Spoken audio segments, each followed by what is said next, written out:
शांति। कभी सोचा नहीं था भगवान मिलेगा, स्वर्ग से भी सुंदर संसार मिलेगा। कभी सोचा था हमने? नहीं, लेकिन भगवान मिल गया। भगवान मिलने से पहले हम कौन थे? शूद्र, है ना? और भगवान मिला तो हम क्या बन गए? और फिर ब्राह्मण बन के क्या लक्ष्य मिला? देवता बनना। तो इन तीनों में अंतर क्या है? क्योंकि आज का हमारा विषय है मैं ब्राह्मण आत्मदेव। इन तीनों में अंतर क्या है? शूद्र माना नेचुरल बॉडी कॉन्शियस स्टेज, है ना? देह अभिमानी स्थिति नेचुरल। और देवता माना नेचुरल सोल कॉन्शियस स्टेज, देही अभिमानी स्थिति, आत्म अभिमानी स्थिति। और ब्राह्मण माना दोनों में झूलना। ब्राह्मण माना दोनों स्थितियों के बीच में झूलते रहते हैं हम, है ना? इसमें झूल रहे हैं ना हम लोग। कभी देखो तो बहुत अच्छी सोल कॉन्शियस स्टेज है, और कभी देखो तो कंप्लीट बॉडी कॉन्शियस स्टेज में। किसी को भैया ब्राह्मण हो के इतना गुस्सा कर रहे हो, हाँ? तो क्या है वो? उस समय कौन सी स्टेज है? कंप्लीट बॉडी कॉन्शियस स्टेज है। लेकिन अगर हम ब्राह्मण जीवन में कोई हमें देखे बहुत अच्छी से किसी से व्यवहार कर रहे हैं, किसी को कोऑपरेट कर रहे हैं, किसी के जीवन को अपलिफ्ट कर रहे हैं, किसी का उपकार कर रहे हैं, तो इसी ब्राह्मण जीवन में कोई क्या कह देगा? आप तो देवता हैं, कह देगा ना? तो हम इसी एक ब्राह्मण जीवन में दोनों में झूल रहे हैं, दोनों में झूला झूल रहे हैं।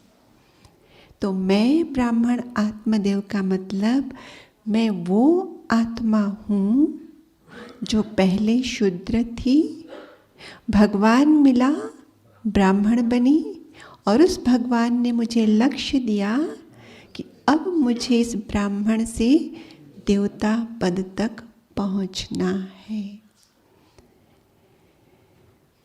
तो सोल कॉन्शियस स्टेज नेचुरल बनाना और एक जो बॉडी कॉन्शियस स्टेज शूद्र बने में हमारी नेचुरल थी, माना क्या था? देखो, एक नाव होती है, कहते हैं काशी में भांग बहुत पीते हैं। तो जब भांग बनाई जाती है ना, पीने से पहले 2 स्टेज से गुजरती है वो। एक भांग को पहले घोटना होता है और दूसरा भांग को चढ़ाया जाता है। घोटना तो आप समझ गए होंगे, चढ़ाना क्या होता है? एक पात्र से दूसरे पात्र में बहुत ऊंचाई से गिराना। कहते जितना ज़्यादा ऊंचाई से गिराएंगे उतना उस भांग में नशा ज़्यादा होता है, ऐसे कहते हैं। तो ऐसी भांग जो घोटी गई थी और चढ़ाई गई थी, 2 पंडितों ने मस्त पी ली और पी लिया। और ऐसे दिन भी बीत गया, रात हो गई, चांदनी रात थी। गंगा जी के किनारे जाके पहुंच गए। चांदनी की रोशनी में नाव दिख गई। दोनों कहते हैं चलो नाव में बैठकर इस तीर से उस तीर चल पड़ते हैं। और दोनों जाके बैठ गए। थे तो भांग के नशे में। कहा अरे यहाँ तो चप्पू भी है, अपन दोनों मिल के चलाएंगे, बहुत जल्दी पहुंच जाएंगे। कहा हाँ, ये तो बहुत अच्छी बात है। दोनों बैठे, चप्पू भी चलाया, पर भांग के नशे में थे। रात भर चलाते रहे, चलाते रहे, चलाते रहे। और क्या हुआ? सुबह भी सवेरा होने को आ गया, पौ फट गई, शीतल बयार बहने लगी। और तब दोनों आपस में बात करते हैं, अरे चप्पू चलाते चलाते इतना परिश्रम किया, नाव तो हमारी यहीं खड़ी है। तो दूसरे का नशा ज़्यादा ही उतर गया था, तो उसने कहा हमने लंगर कहाँ खोला है, हमने लंगर कहाँ खोला है। लंगर खोले तो इस तीर से उस तीर जाए। ऐसे ही हम भी ब्राह्मण तो बन गए, ज्ञान रोज सुन रहे हैं, रोज अमृत वेला कर रहे हैं, रोज 5 टाइम जो ट्रैफिक कंट्रोल बाबा ने कहा है वो करना है। भोजन ग्रहण करते समय बाबा की याद में रहकर, बाबा की दृष्टि, उस भोजन को भी दृष्टि देकर फिर ग्रहण करना है। जो भी छोटे छोटे नियम इस ब्राह्मण जीवन में हमें मिले हैं, हम सब फॉलो कर रहे हैं। लेकिन ये सब करने के बाद हमें भी लगता है नाव तो, लगता है ना कई बार, नाव तो वहीं खड़ी है अभी भी। अभी वो सोल कॉन्शियस स्टेज जो होनी चाहिए थी, और सोल कॉन्शियस स्टेज माना आत्मा के जो मूल संस्कार है 7। कौन से मूल संस्कार है? ज्ञान स्वरूप, मैं आत्मा ज्ञान स्वरूप हूँ। ज्ञान, प्रेम, शांति, शक्ति, आनंद, पवित्रता, सुख, ये सब जो हमारे संस्कार हैं, हमें तो उसका स्वरूप बन जाना चाहिए था। सोल कॉन्शियस स्टेज बनाना माना यही ना। लेकिन वो स्टेज हमारी अभी भी बनने में बाकी है, और तभी का हम दोनों में झूल रहे हैं, कभी बॉडी कॉन्शियस स्टेज में और कभी सोल कॉन्शियस स्टेज में। लेकिन अगर इसको हम गहराई से चेक, जिसको बाबा कहते हैं ना चार्ट बनाओ, अगर मैं एक दिन अपने आप को चेक करूं कि ठीक है अभी ब्राह्मण जीवन है, दोनों में झूलते झूलते मतलब पुरुषार्थ चल रहा है, तो ये दोनों में हम किस में ज़्यादा झूलते हैं? बॉडी कॉन्शियस स्टेज ज़्यादा समय होती है या सोल कॉन्शियस स्टेज ज़्यादा होती है? ये हमें चेक करना होगा, वरना फिर क्या होगा? चल तो रहे, चेक और चेंज नहीं होगा जब तक, तो मन में वो जो खुशी होनी चाहिए वो नहीं आ सकती है। तो आज बाबा ने बहुत सारी कथाओं को याद किया है ना। एक सत्यनारायण की कथा याद की, तीजरी की कथा याद की, और भी एक अमर कथा याद की। और एक भी कथा और आती है, जिन्होंने भागवत सप्ताह कभी सुना होगा, उसमें हमारे कथावाचक लोग बड़े ही मज़ेदार बना के कहानी सुनाते हैं। आत्मदेव की कहानी, उसकी पत्नी धुंधली, सुनी है कभी ये कहानी? नहीं है। तो मैं थोड़ा सा उस कहानी को सामने रखती हूँ, क्योंकि बाबा ने कहा ना कि ये सारे रेफरेंस यहाँ के हैं, संगम युग के रेफरेंस है। लेकिन जब तक बाबा का ज्ञान नहीं मिलता है ना, इनका सही अर्थ समझ में नहीं आता है। लेकिन बाबा का ज्ञान समझने के बाद जब इन कहानियों को हम देखते हैं, तो हमें बहुत जल्दी समझ में आता है कि हमें लाइफ में, इस ब्राह्मण जीवन में करना क्या है और क्या चेकिंग करनी है। बस एक कहानी याद रख ली और पूरा हमें याद आ जाएगा कि मुझे पुरुषार्थ क्या करना है। तो कहानी क्या है कि आत्मदेव नाम का एक ब्राह्मण होता है, और ब्राह्मण उत्तम नगर में रहता है, और उत्तम नगर वो रहता है तुंगभद्रा नदी के निकट। उस नदी के किनारे पर ये बसा रहता है। और वो आत्मदेव बहुत ही वेद पाठी, धर्मशील, लेकिन उसकी पत्नी, उसका नाम है धुंधुली। बाबा ने धुंधकारी शब्द को अभी थोड़े दिन पहले याद किया था। ये दुनिया ही धुंधकारी बन पड़ी है। इसके पहले ये शब्द मुरली में आता जरूर है, लेकिन बहुत रेयर आता है। 2 साल पहले भी आया था कि धुंधकारी बहुत परेशान करता है इस प्रकार से मुरली में, क्योंकि बाबा ने तो सारा भक्ति बहुत की है, शास्त्र पढ़े थे, तो बाबा को सारे रेफरेंस याद आते हैं, तो मुरली में बाबा बोलते हैं। तो वो कहानी की ब्राह्मण, उसका नाम आत्मदेव है और उसकी पत्नी है धुंधुली, और ये बहुत ही वेद पाठी है, धर्मशील है, लेकिन पत्नी एकदम अपोजिट है। दक्ष है, घर कार्यों में सुंदर है, लेकिन आज का स्लोगन क्या था?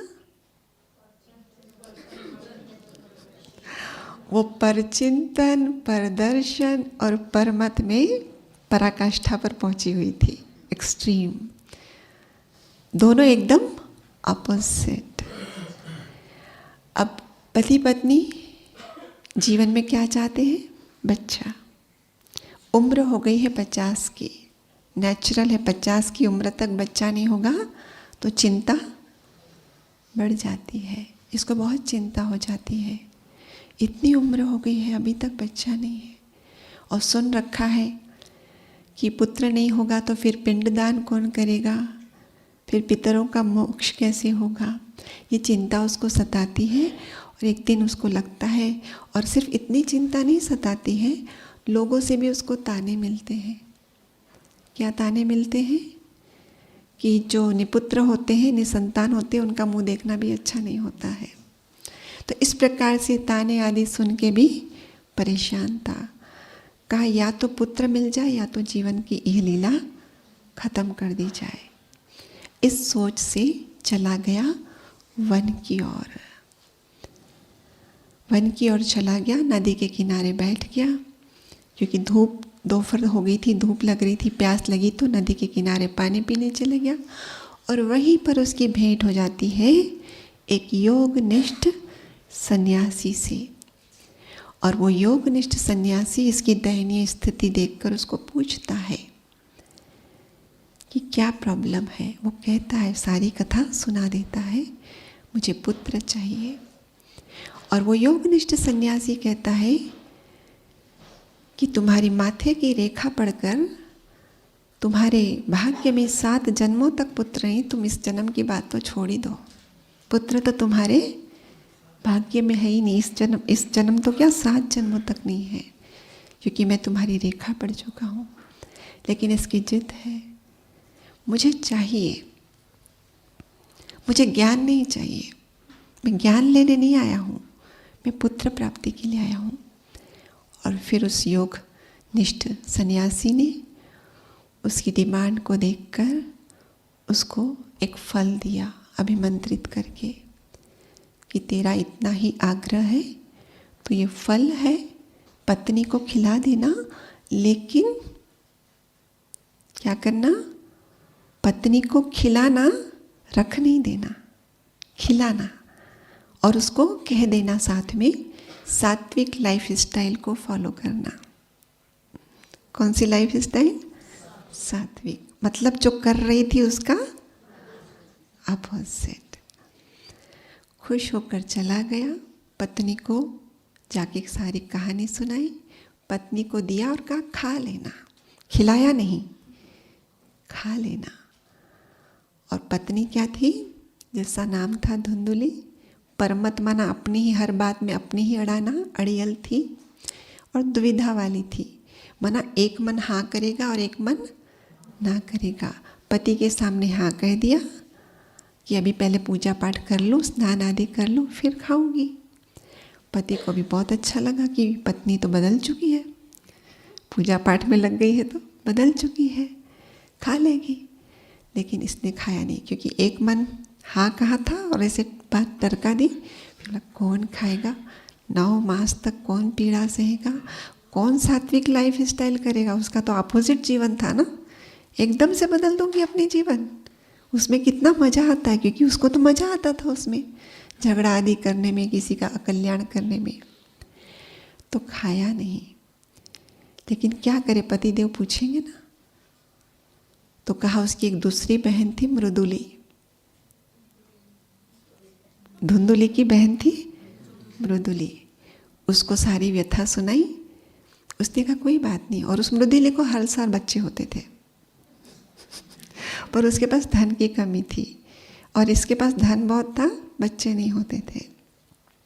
तो उसने कहा कोई बात नहीं, मेरे पास बच्चा, अभी वैसे भी मैं गर्भवती हूँ, ये वाला बच्चा मैं तुम्हारे को दे दूँगी, पति को सब छुपा देना और टाइम आने पर बता देना पुत्र हुआ है। और जो फल है वो कहाँ करूँ? तो बोले घर में आत्मदेव ने गाय भी ला के रखी थी, क्योंकि पुत्र नहीं हो रहा था, तो भक्ति में बहुत कुछ बातें सुन रखी थी, गाय लाओ शायद उसको पुत्र हो जाए बच्चा, तो उसी से ही मन रमा लेना। तो गाय ला रखी थी घर में। तो पत्नी ने क्या किया, वो गाय के गोबर के कंडे के पास जाके रख दिया। और फिर बताते कहानी में समय पाकर इस मृदुली को जो बच्चा हुआ धुंधुली को दिया और बताया हमारा बच्चा है। और धुंधुली अपना ही जैसा व्यवहार है वैसा ही तो नाम रखेगी, उसका नाम रखा धुंधुकारी।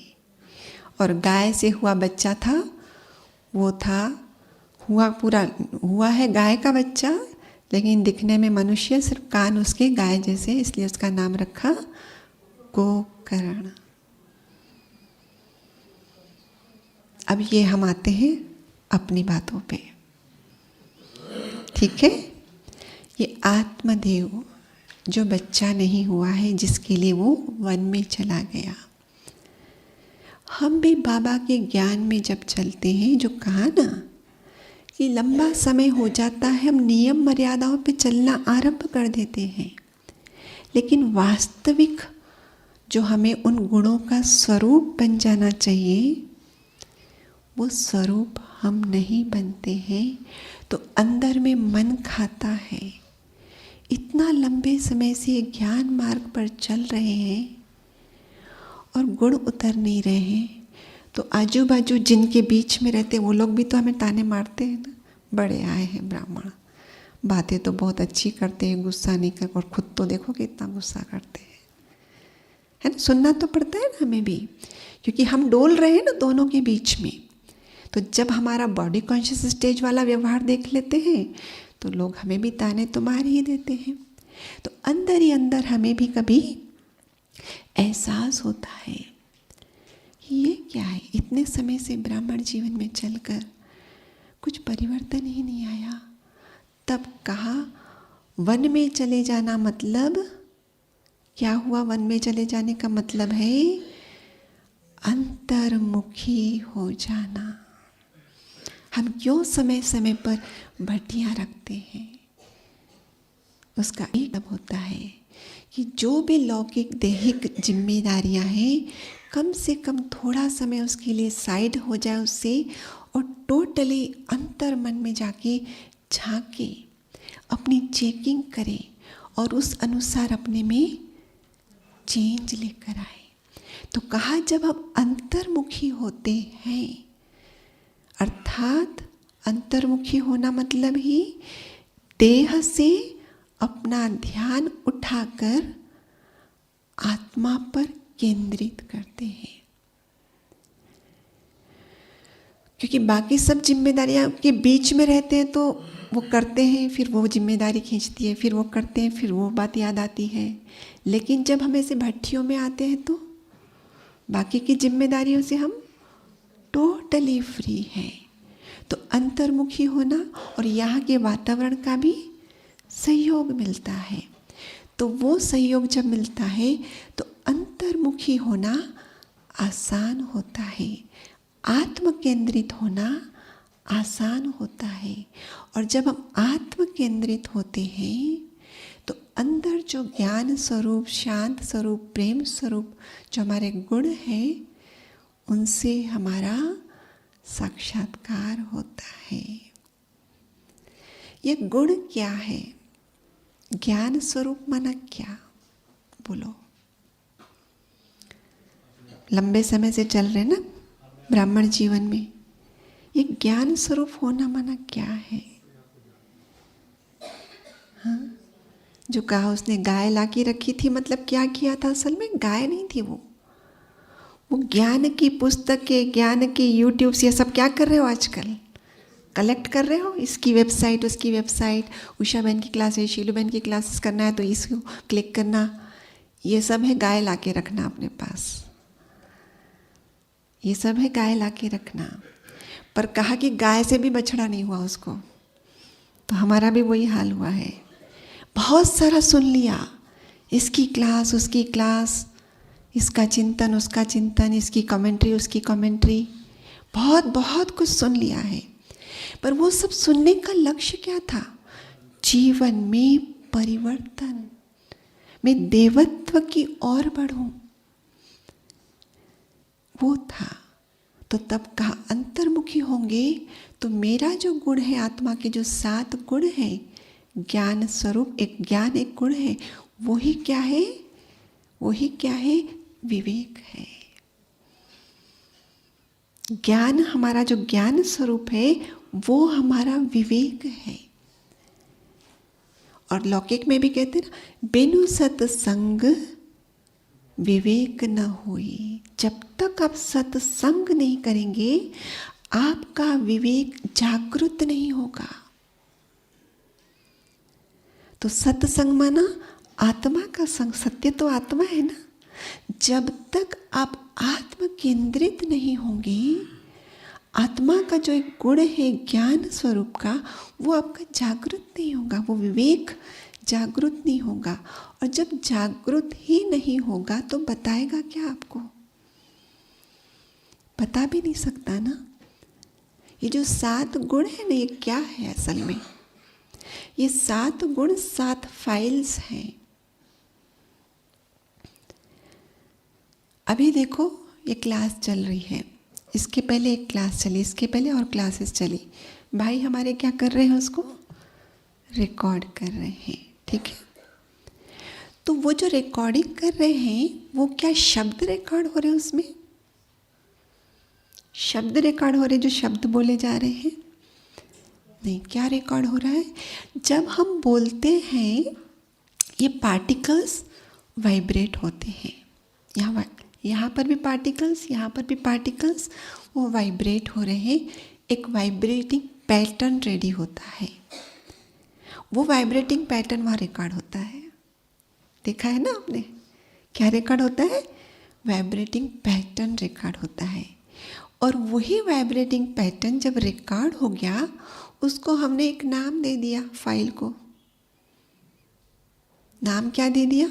स्पीकर का नाम भी लिख दिया, टॉपिक का नाम भी लिख दिया, कि भले जब ये वाला टॉपिक की मुझे क्लैरिटी होगी, मैं इस फाइल को प्ले करूँगी और मुझे वो पुनः याद आ जाएगा, सुन लूँगी एक बार फिर से।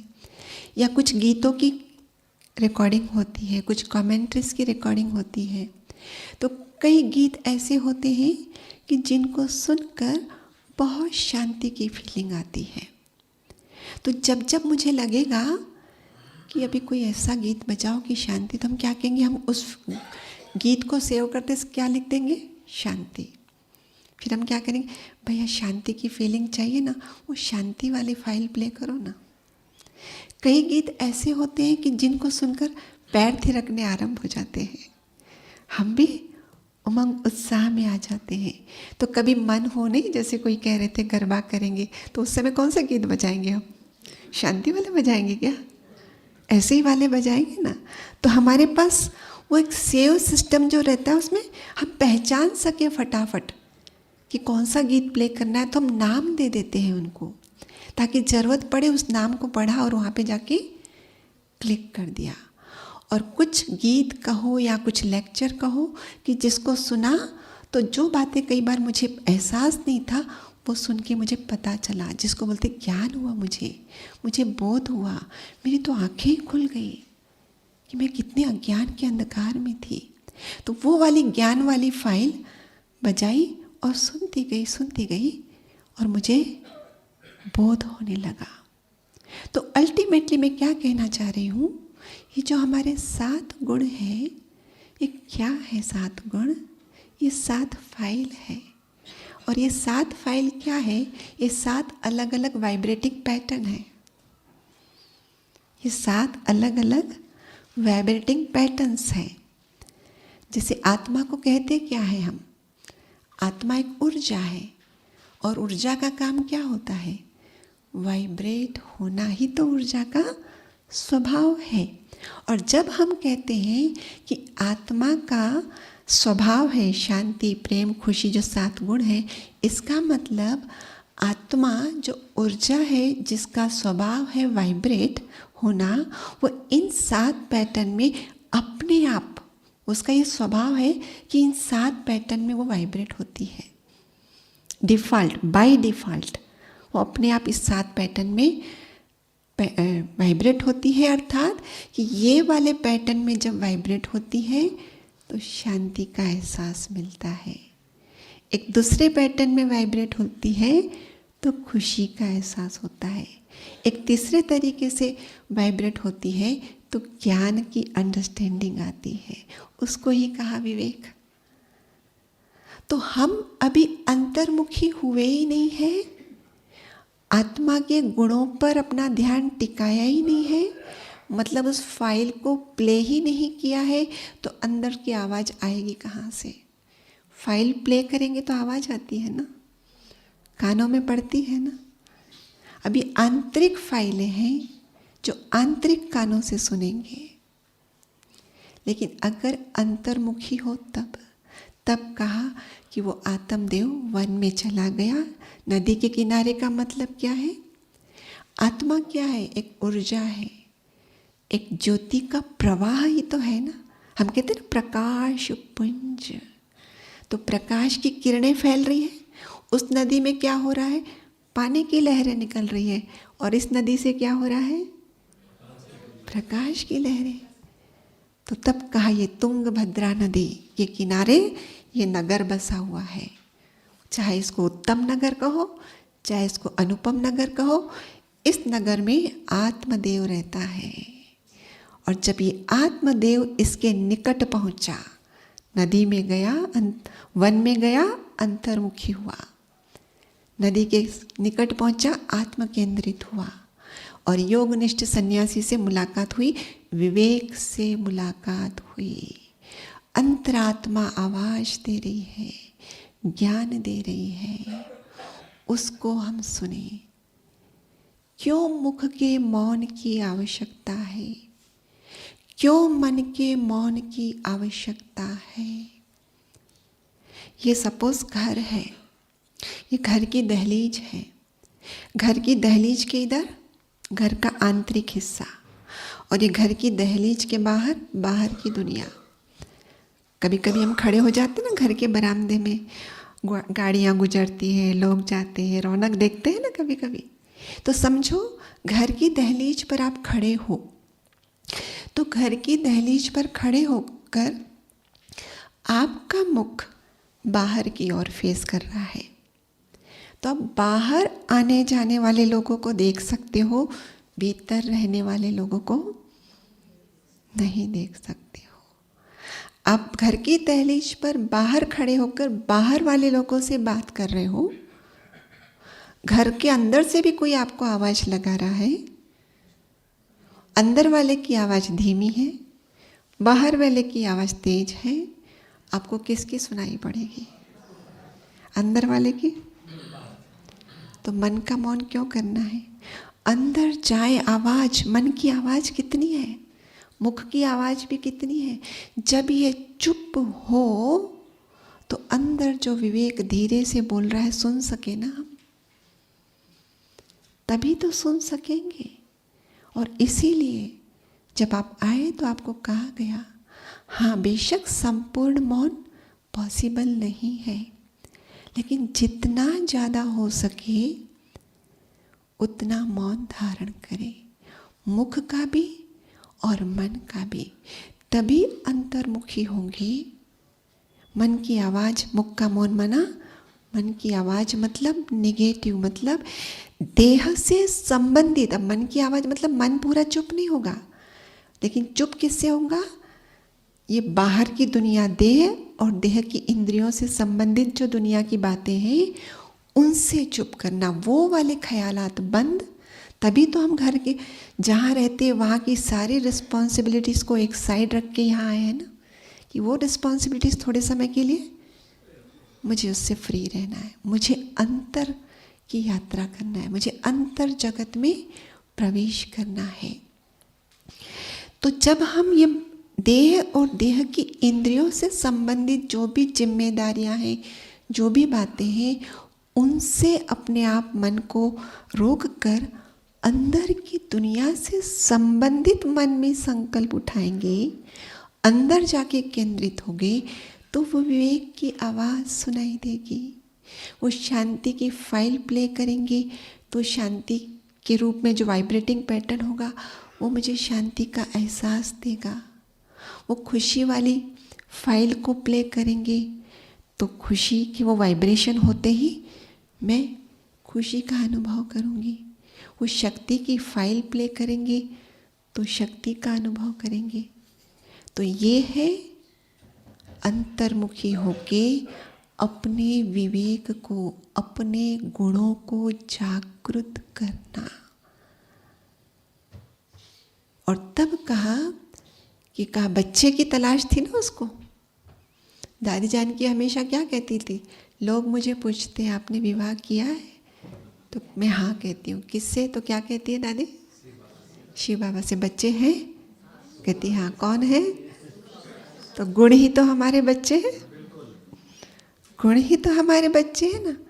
तो उसी की तो तलाश थी कि इतना समय से ब्राह्मण जीवन में मैं चल रहा हूँ, इतना गाय ला के रखी है, मतलब यूट्यूब, ये वो क्लासेस, कैसेट, सब किताबें सब कलेक्ट कर लिया है, पर बच्चे अभी तक आए नहीं। हाँ, गुण अभी तक जी।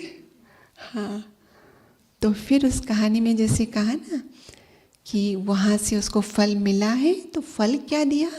असल में विवेक ने डायरेक्शन दी कि जो तुम्हारी पत्नी है ना धुंधुली, उसको खिलाना ये, और उसको कहना सात्विक लाइफ स्टाइल फॉलो करना।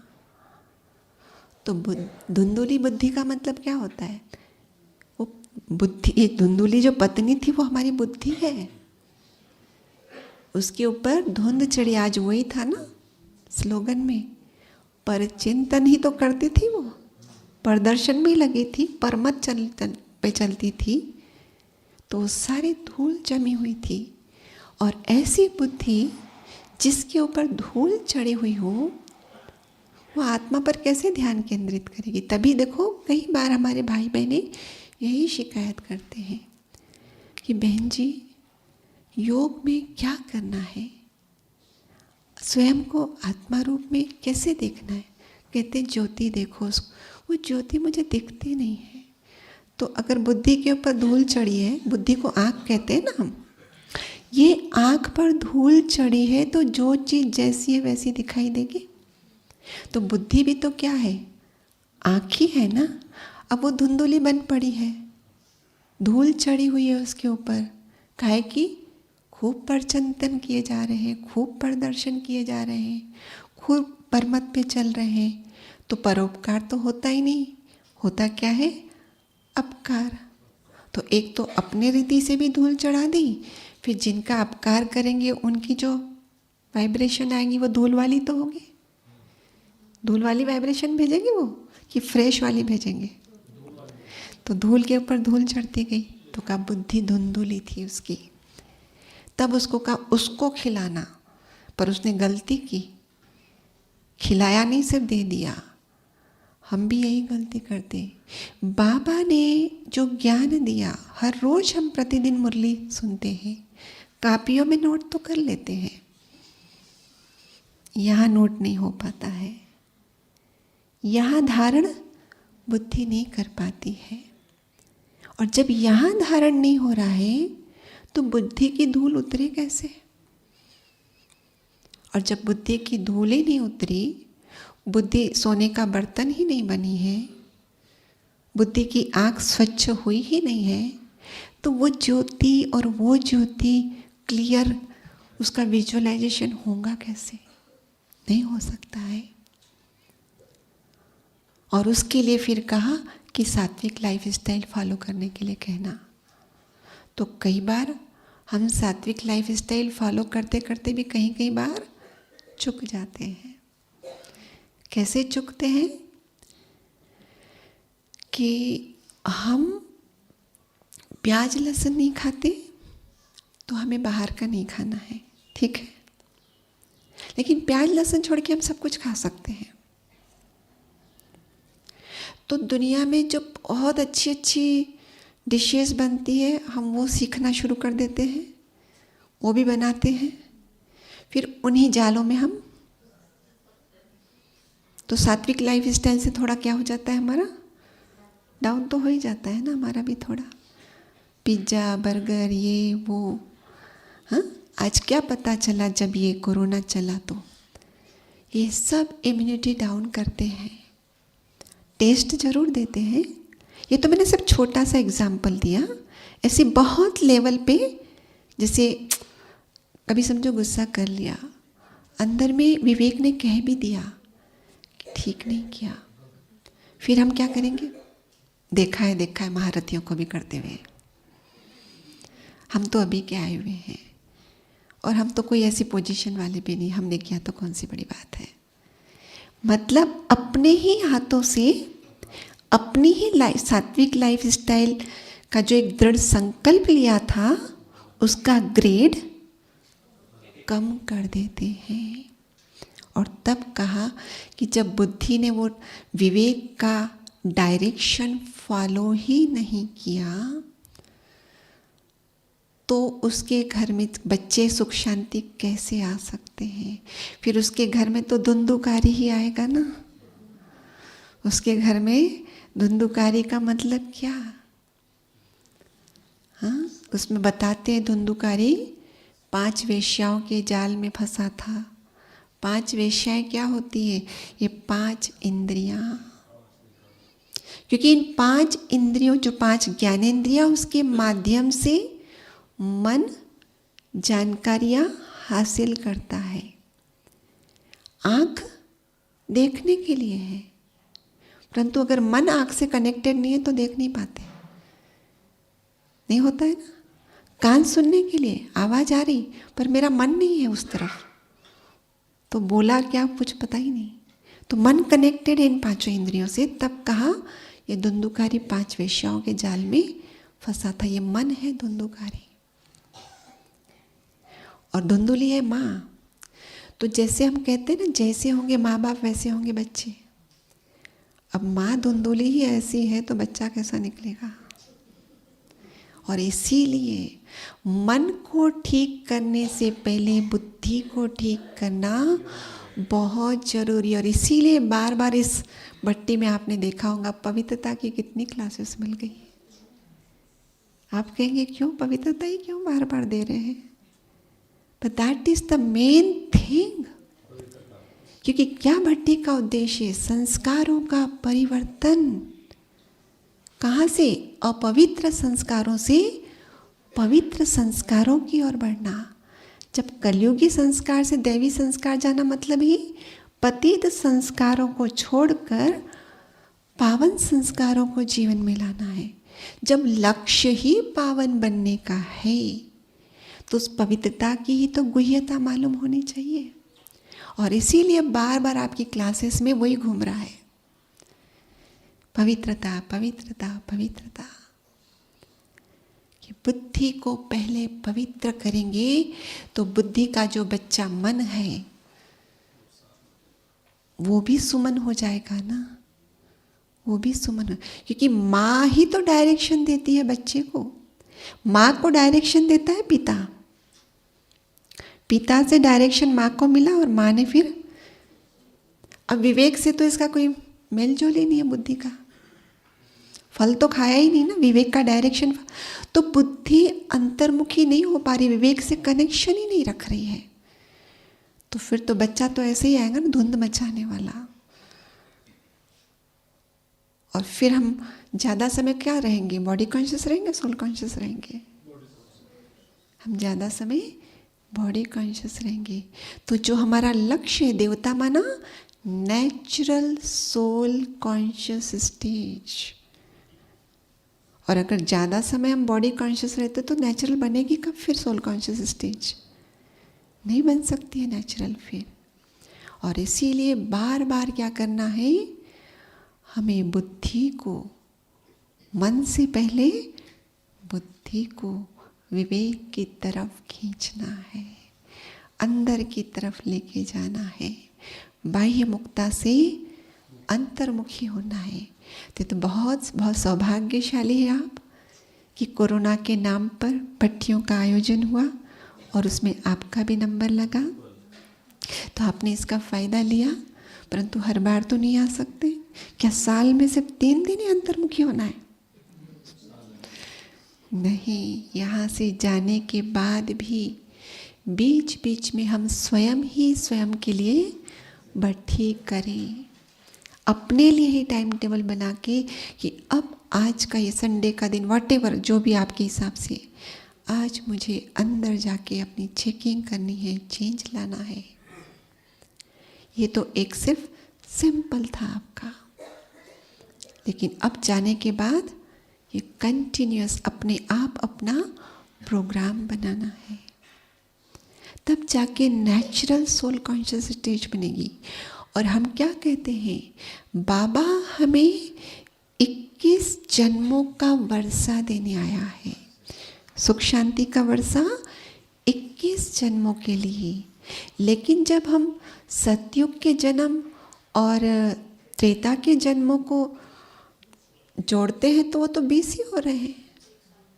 तो फिर बाबा 21 किस लिए बोल रहा है? संगम को भी बाबा काउंट कर रहा है। और हम कहें कि संगम अभी तो पड़ा है ना, अभी तो पड़ा है ना, बना लेंगे ना एंड में, तो फिर इस जन्म का तो सुख लिया ही नहीं हमने। तो जब पहले कहते ना, जो आदि सो अंत, well begun is half done, ऐसे कहते हैं। अब देख लो हमारा वेल बिगन है कि क्या है। हाँ, चेकिंग खुद की करनी है कि मेरी बिगिनिंग वेल है। अगर बिगिनिंग ही वेल नहीं है तो हाफ डन किस भरोसे पे मैं बैठी हूँ? किस भरोसे पे हम बैठे हैं कि एंड में अभी तो बहुत समय पड़ा है, और अभी तो एंड भी नज़दीक आ गया है। ये हर कोई रियलाइज़ करना शुरू कर दिया है। बाबा को जो ज्ञान देना था, बाबा ने ज्ञान देकर साक्षी का पार्ट बजाना शुरू कर दिया है। क्यों साक्षी का पार्ट बजाना शुरू कर दिया? बच्चे एग्ज़ाम निकट है, प्रिपरेशन में लग जाओ। नया ज्ञान अभी कुछ नहीं सुनना है, जो सुना था उसी पर, उसकी गहराई पर उसको ही घोटो और उसको पियो। अपनी घोट तो नशा चढ़े, उसी को घोटो। प्रिपरेशन के टाइम में यही करते हैं हम। तो ये एग्ज़ाम की तैयारी के लिए हमें टाइम मिला हुआ है, और उस टाइम में आपको ये भट्टी का सुंदर अवसर मिला है। तो धुंधुली की जो बहन थी मृदुली थी। धुंधुली ने खुद बच्चा नहीं पैदा किया था, क्योंकि उसको तो लगा कि 9 महीने सात्विक लाइफ स्टाइल कौन करेगा ये सब, फिर परचिंतन कब करूँगी मैं, उसी में लगी रहूँगी, तो सारा काम तो उसके पीछे 9 महीने गर्भ धारण करना माना सारा समय तो उधर दूंगा, तो मेरी जो आदत है पर चिंतन, प्रदर्शन, इसकी उसकी वहाँ तक पहुँचाना, झगड़ा कराना, वो कब करूँगी, क्योंकि उसको तो उसमें ही मजा आता था। तो मृदुली, उसकी बहन ने सहयोग दिया। और मृदुली क्या थी? छोटी बहन। और छोटी बहन मतलब ये मन ही था। धंधुकारी पैदा भी हुआ, और उसी ने एक होता है, देखो बुद्धि का काम क्या है। हम क्या कहते हैं, पहले दिन हमको लेसन मिलता है ना, ज्ञान में आते कि आत्मा की 3 फैकल्टीज, मन, बुद्धि, संस्कार। मन सोचेगा, बुद्धि मतलब मन ने जो सोचा वो बुद्धि तक पहुंचा देगा, भाई ये मेरे विचार चल रहे हैं, अब आप स्टैंप लगाओ क्योंकि इसको प्रैक्टिकल करना है। हम भी यही करते हैं ना, हमको बहुत समझो कुछ काम दिया गया है, भैया फलाना फलाना यहाँ पे एक बिल्डिंग खड़ा करना, आर्किटेक्चर को कहते हैं कि नक्शा बना के दो, तो 2, 3, 4 बना के दे देता है। फाइनल हमको करना है ना कि इसमें से कौन सा एक। ऐसे मन तो बहुत सारे विचार आते हैं, वो सारा बुद्धि माँ को दे देता है, बताओ मम्मी इसमें से क्या करना है। लेकिन मम्मी को जितनी अक्ल होगी उसी आधार से तो बोलेगी। सपोज मैं आपको कहूँ 5 और 5 कितने होते हैं? 5 और 5 10 होते हैं, 11 होते हैं? 10 होते हैं कि 11 होते हैं? 11 होते हैं, 10 होते हैं? फाइनल बोलो। 10 होते हैं। मैं कहती हूँ नहीं 11 होते हैं। तो आप क्या कहेंगे? बहन जी रॉन्ग है, कहेंगे ना? आपका आधार क्या है मुझे रॉन्ग बोलने का? आपको भी पहले पढ़ाया गया है। तो ऐसे ही आप करेक्ट किस आधार से कर रहे हैं? आपके पास जो उपलब्ध ज्ञान है। ऐसी बुद्धि माँ जिसको बच्चे को गाइड करना, लेकिन उसके पास ही इनकरेक्ट नॉलेज है, तो मन को क्या गाइड करेगी? वो मन को क्या गाइड करेगी? रॉन्ग दिखाएगी ना रास्ता।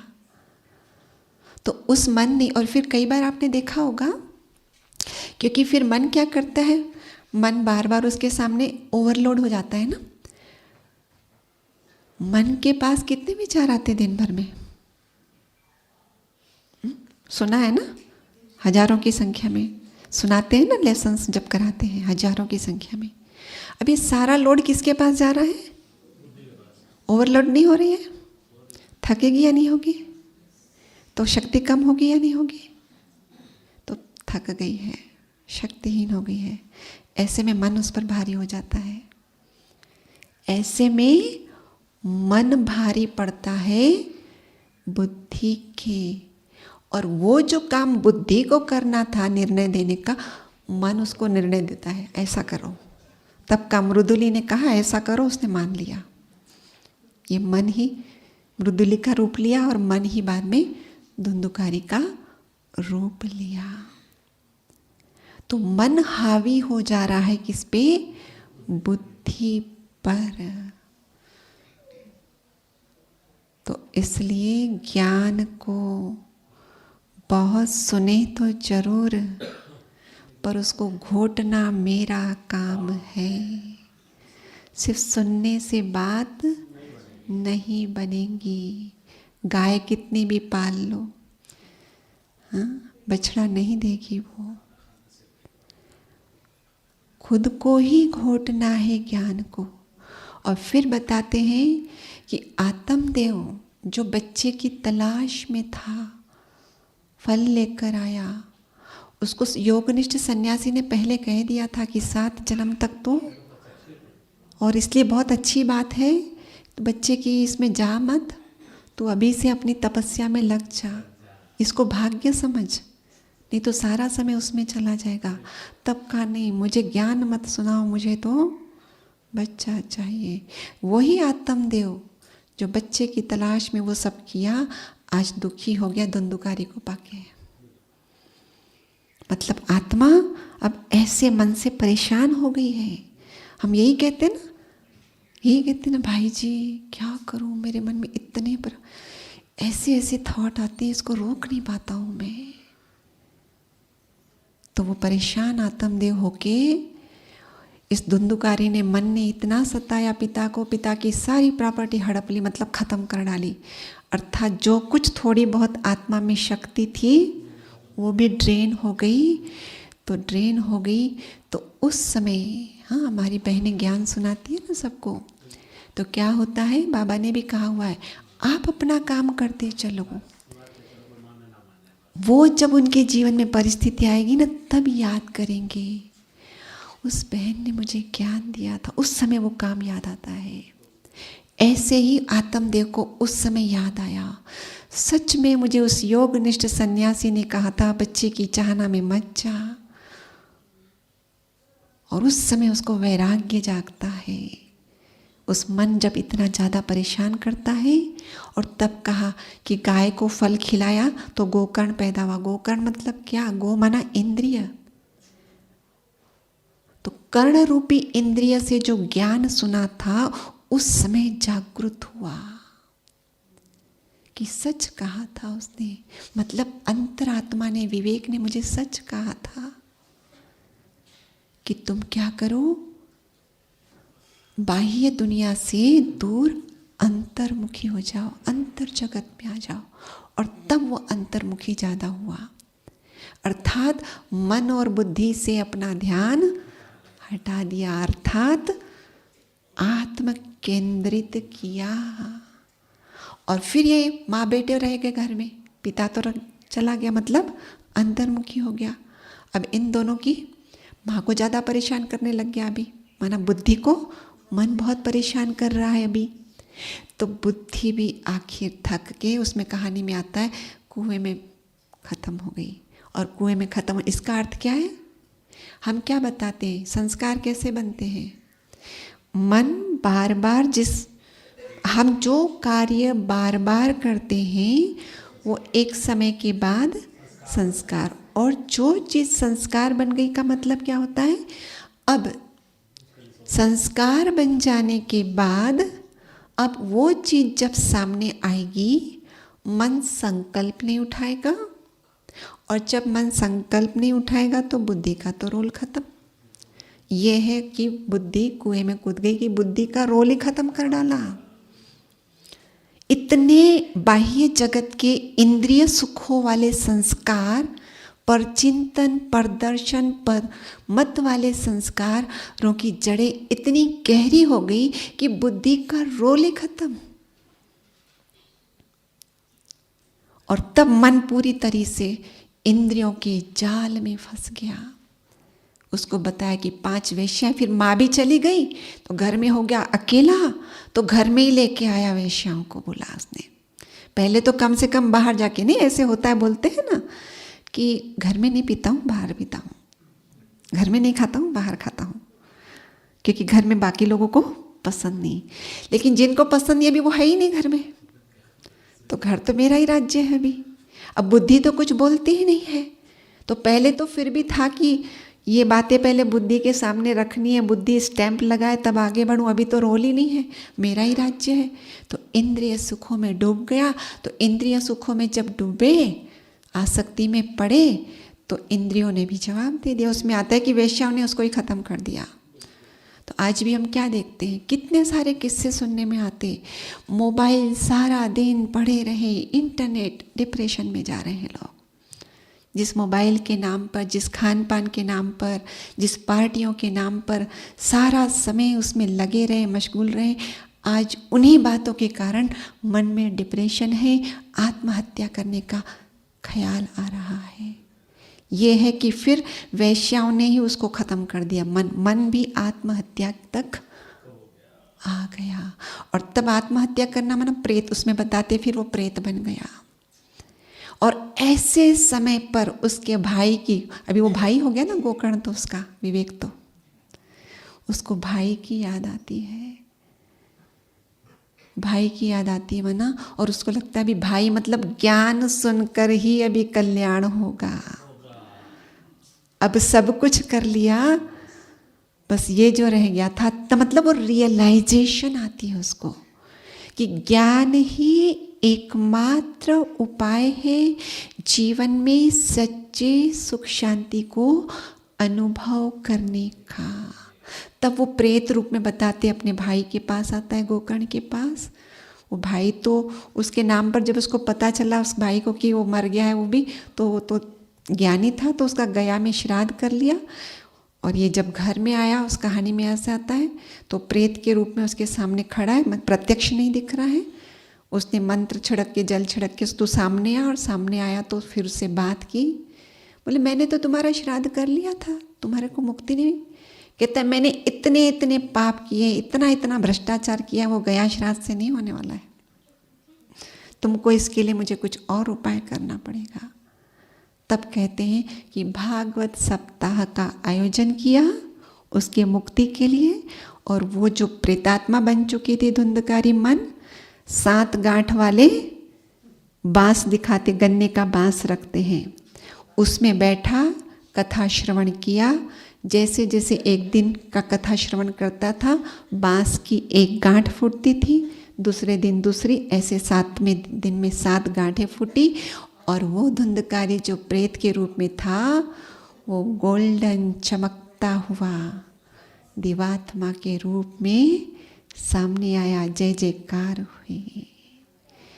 ये 7 गांठें क्या है, ये बांस क्या है, बांस क्या है, ये शरीर। शरीर में ही तो आत्मा बैठेगी, और किधर बैठेगी? हाँ।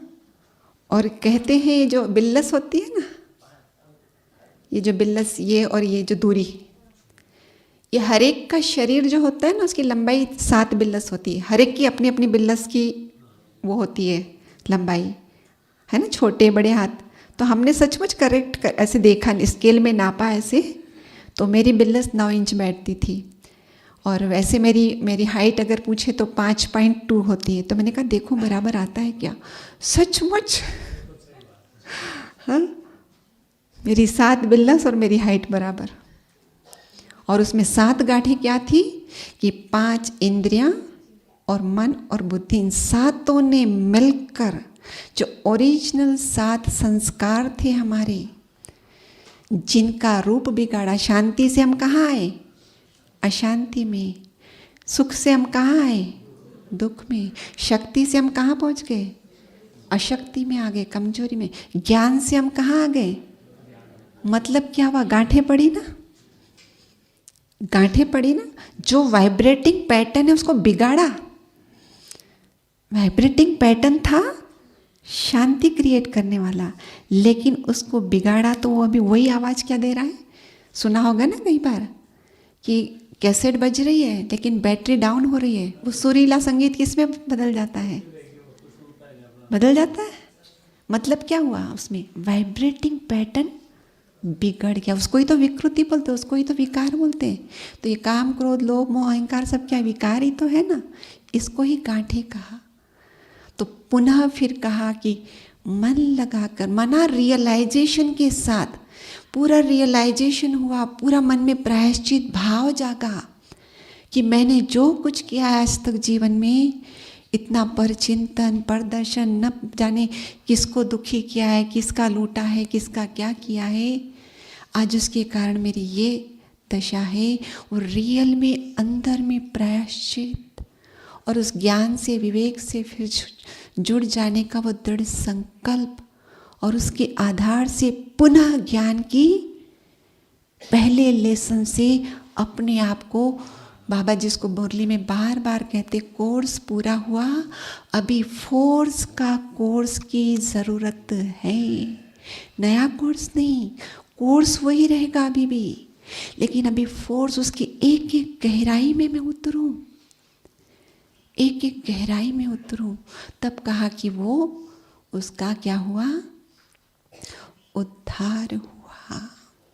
तो हमें ज्ञान को खूब घोटना है, सिर्फ तोते की मुआफिक रटना नहीं है, कापियों में सिर्फ लिखना नहीं है, लाइब्रेरी सिर्फ खड़ी नहीं करना है कि मेरे पास पूरी अव्यक्त मुरलियाँ हैं, मेरे पास लिटरेचर में जो भी बुक छपती है सारी है, जितने भी ऑडियो कैसेट्स है, वीडियो है, कमेंट्रीज है, सबका कलेक्शन है। इधर कितना है, इधर कितना है, तब जाके रियल अर्थ में मुक्ति होगी, तब जाके हमारे कलयुगी संस्कार। और ये कई बार हमारे मन में ये भी रहता है, 63 जन्मों के संस्कार इतने जल्दी कैसे बदलेंगे। तो हम ही अपनी दृढ़ता को क्या करते हैं, कम कर देते हैं। अरे भाई, एक जन्म की बात थोड़ी है, 63 जन्मों के संस्कार हैं, गहरे रूट्स जमाई हुई है। लेकिन अगर दृढ़ संकल्प कर ले तो सिर्फ दृढ़ संकल्प नहीं, ज्ञान। कितनी बार आज हम लोग महसूस करते हैं टीवी के माध्यम से, आज संसार ब्रह्मा कुमारी इसके ज्ञान को सुन रहा है, वो अभी ज्ञानी नहीं बने हैं, ब्राह्मण वाली जीवन शैली नहीं अपना रहे हैं, सिर्फ टीवी के माध्यम से सुन सुनकर रियलाइज कर रहे हैं। और जो वर्षों के उन्होंने के रिलेशनशिप में गांठें पड़ी थी, तुरंत जाके फ़ोन करते हैं क्षमा करना, और वापस वैसे के वैसे। ज्ञानी जीवन भी उन्होंने अपनाया नहीं है, सिर्फ ज्ञान का बार बार श्रवण कर रहे हैं, और वो उनके जीवन में रियलाइजेशन ला रहा है। और फ़ोन करते हैं, हमने फलानी बात सुनी और हमें रियलाइजेशन हुआ, मैं जीवन में कितना कुछ गलत कर रहा था। कई बताते हैं कि मैंने अपने भाई संपत्ति को लेकर कुछ हो गया था, मैंने अपने भाई पर ही मुकदमा दायर कर दिया था, बरसों हो गए उस केस को लड़ते लड़ते, लेकिन आज जो मैंने बात सुनी ना टीवी में, मुझे इतना प्रायश्चित हुआ, मैं तुरंत क्षमा मांग के उस केस को वापस क्या करने वाला हूँ, बंद करने वाला हूँ।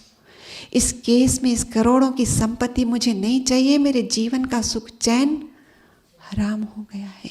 खाने को सब कुछ है पर खा नहीं पा रहा हूँ, सोने के लिए गद्दे हैं पर सो नहीं पा रहा हूँ। क्या करूँगा ऐसा केस लड़कर मैं? सिर्फ और सिर्फ ज्ञान का श्रवण पूरे मनोयोग से करके जब घर बैठे लोग परिवर्तन कर रहे हैं ना, ऐसे किस्से आप लोगों भी सुने होंगे ना, आप लोगों को भी लोग फोन करते होंगे। तो फिर हम तो ब्राह्मण जीवन में जी रहे हैं, डायरेक्ट परमात्मा की पालना ले रहे हैं, डायरेक्ट उसके चरित्र भूमि वरदानी भूमि में आकर उनकी 4 धामों की यात्रा कर रहे हैं, यहाँ के वाइब्रेशन से अपने आप को एम्पावर कर रहे हैं। तो हमें तो कितनी रियलाइजेशन होनी चाहिए, और जो कुछ भी अंदर झांकने के बाद पता चला ये हमसे गलत हुआ है, हम कितना तुरंत दृढ़ता लाके उन सबको वाइंड अप कर लेना चाहिए, और हमें सत्य मार्ग पर जो स्वदर्शन बाबा कहते हैं, जो शुभ चिंतन कहते हैं, जो शुभ वृत्ति कहते हैं, शुभ शुभ की ओर, जो पहले पर की ओर जा रहा था अब वो सारा किस में बदल जाए, शुभ शुभ शुभ चिंतन करूं, शुभ दर्शन करूं, श्री मत पर चलूं, शुभ चिंतक बनूं, शुभ वृत्ति रखूं, तो अपने आप मेरा भी कल्याण और सर्व का भी कल्याण। तब कहा कि तुंग भद्रा नदी के किनारे, तो तुंग माना हाईएस्ट, भद्रा माना कल्याण। तो अगर हाईएस्ट कल्याण जीवन का होना है तो इस नदी के किनारे पर आकर बैठने से ही होने वाला है। और इसलिए आत्म केंद्रित हो, परमात्मा केंद्रित हो, तब जाके योग लगेगा, तब जाके एम्पावर होंगे, और वर्षों के संस्कार यूं मिनटों में गल जाएंगे। बाबा कहते हैं ना, विकारों को भस्मीभूत करना है। वो जितना पावरफुल कनेक्शन होगा उतनी वो पावरफुल रेस उस हमारे कलयुगी संस्कारों रूपी बीजों को क्या कर देंगे, गर्म कर देंगे। गर्म होने के बाद बीज फलीभूत नहीं होता है। तो ये है मैं ब्राह्मण आत्मदेव, इतना रियलाइजेशन करके इस भट्ठी से जाना है। इतना सब कुछ जो मेरे काम का नहीं था वो सब यहाँ बाबा के पास, बाबा के घर में, बाबा के कमरे में जो बॉक्सेस रखे हैं, सब लिख लिख कर सब कुछ स्वाहा करके, ये भी भट्ठी रूपी यज्ञ ही कहेंगे। तो ये भट्ठी रूपी यज्ञ का आज अंतिम दिन है ना, शाम को अंतिम सत्र है। तो थोड़ा बहुत जो भी बाकी है, शाम की भी और एक क्लास मिलेगी, उसमें भी कुछ रियलाइजेशन होगी, वो फिर अंतिम आहुति डालकर ही यज्ञ पूरा होता है, तभी भट्ठी हमारी पूरी होगी। अच्छा,